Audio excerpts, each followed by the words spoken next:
Greetings, and I want to call this update on the threshold. Now, by now you've probably heard the Prime Minister's announcement. In it, he mumbles we must follow his rule of law for a possible 6 months unless the current rate of virus infections slow down. Now, at the moment, we're seeing around 200 hospitalisations a day, and this is equating to roughly 30 to 40 deaths. And yes, those of us from minority communities in the UK are disproportionately represented at around a third of that total.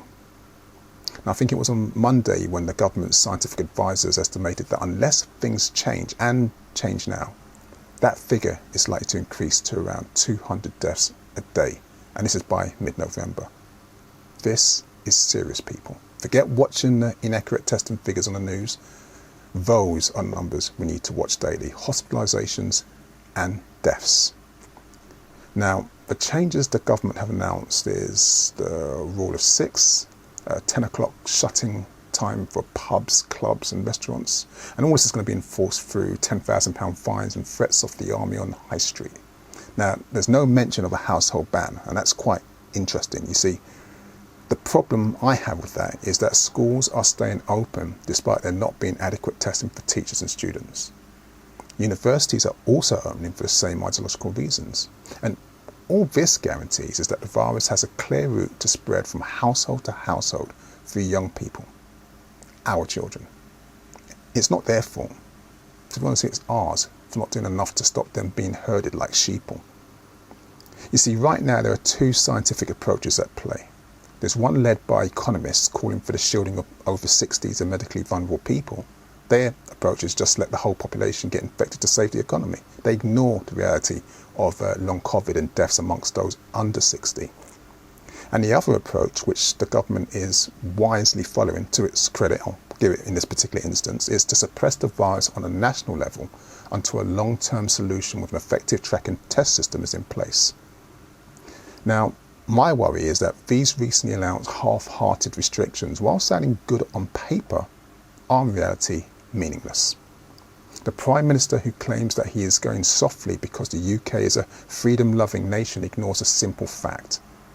This is a land where many Brits are willing to be infected to defend statutes promoting slavery, rallying against wearing masks to protect others, gather to ensure migrants drown at the sea. They even oppose diversity when it's in the form of a dance promoting Black Lives Matter.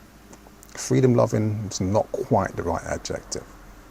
The Prime Minister really doesn't need to deploy the army to join the police in waging war on defenders of the Haitian Revolution like myself.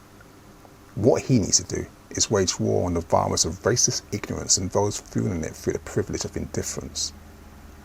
You see, in the last update, I told you about my family's decision to temporarily homeschool our child. Since then, the school has called to tell us it has withdrawn its support and won't send us any more of this GCSE classwork. They've even threatened us with a £120 fine. Yeah. Now, thankfully, there are a few teachers who are still doing the ethical thing by really helping us with remote learning. And you think of all the Zoom meetings, it's not difficult to do right now. But in truth, I shouldn't have to fight for the right of my child to access education in a safer environment. Neither should you. Anyway, the situation for all of us is only likely to get worse as autumn and winter brings flus and colds into the mix. So please, whether you wear a mask or not, send your child to school or not, it's all up to you.